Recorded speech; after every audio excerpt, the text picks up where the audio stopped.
30 ఏళ్ల అనురాగ బంధం అని చెప్పినాడు కదండి. ఎవరైతే ఈయన అన్యోన్య బంధం అని అన్నాడో ఆవిడ 2019 ఎన్నికలప్పుడు గౌరవనీయ పూర్వ ప్రస్తుత ముఖ్యమంత్రి చంద్రబాబు నాయుడు గారు తెలుగుదేశం పార్టీకి ఆవిడ పంపించిన లెటర్ మొదటి దీన్ని చూపుతున్నాను.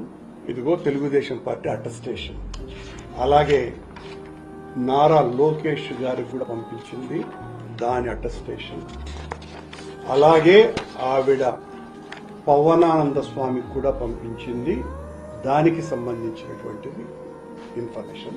బిఆర్ నాయుడు, ఇప్పుడు చెప్పు నీ కథ, నీ యవ్వరం, నీ బతుకు. పశువు కంటే హీనమైనటువంటి వ్యక్తివు నువ్వు. పవిత్రమైన దేవాలయంలో పాడు పనులు చేసేటువంటి నీచాతి నీచుడివి నువ్వు.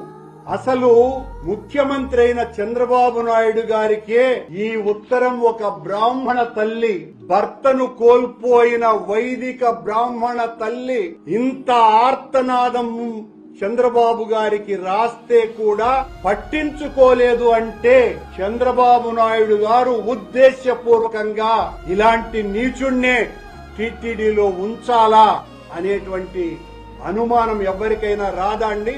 ఈ ఉత్తరం చూస్తే ఎవరికి రాదా? ఉద్దేశపూర్వకంగానే చంద్రబాబు నాయుడు గారు ఈ రకమైనటువంటి వ్యక్తికి ఈ పదవిని ఇచ్చినారు.